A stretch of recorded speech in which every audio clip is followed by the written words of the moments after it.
Now, here's your Storm Tracker weather forecast with meteorologist Mike Hurd.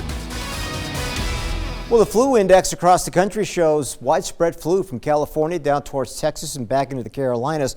I think it's kind of ironic, though, that the warmer states to the south have more widespread flu than the colder states to the north. But still, the flu season is ongoing and it's likely to get worse before it gets better. So as we take a look at the next weather maker, a deep trough of low pressure sits off the coast, and this will start to swing inland tomorrow, weaken as it moves onshore, but this will help bring in a southwesterly flow, and we're hoping that kicks temperatures up into the low to mid 40s, especially by Saturday. But this eventually will bring some increasing rain that could change over to snow Saturday night and into Sunday, and that will obviously bring some wintry travel concerns. There's a limited amount of moisture following the jet stream through the Chimney of Idaho, and then again that could bring just an isolated stray rain or snow shower, maybe even some pockets of freezing rain tomorrow morning across parts of Montana, but it's isolated, not widespread. So you can see the next weather maker rolling on shore Friday, and moderate to heavy rain from central and northern California into the Pacific Northwest.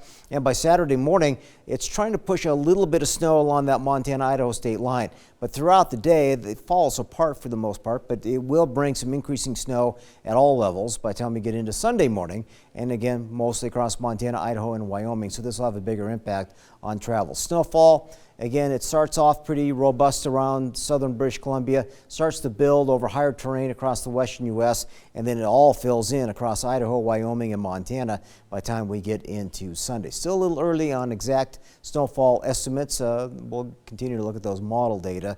Updates coming up in the next couple of days. 30 degrees right now in Butte under mostly cloudy skies, and Bozeman mostly clear at 30 degrees at this hour, and our high today topped out very close to 40 degrees. 20s and 30s here locally, and you see a lot of 20s and 30s across the state, although temperatures did get into the mid to upper 30s across most areas of Montana east of the divide.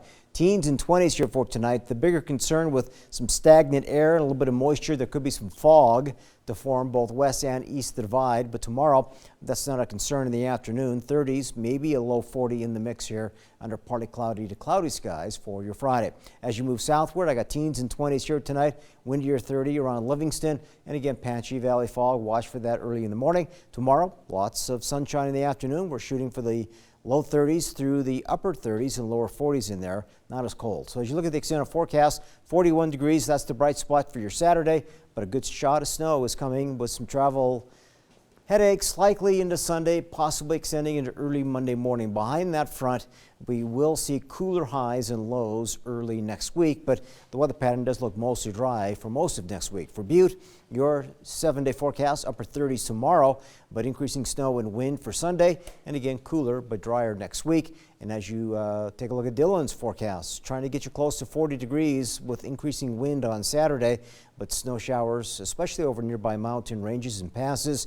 Dillon could see a little bit of snow on Sunday and then a little cooler next week. And for West Yellowstone, again, as I've been saying most of this week, that you have the higher probability of snow Saturday, Sunday, and we'll continue to pick up off and on snow Tuesday, Wednesday, and Thursday. Probably not the warmest, but these have got to be some of the warmest temperatures for some playoff football. I mean, that's not too bad.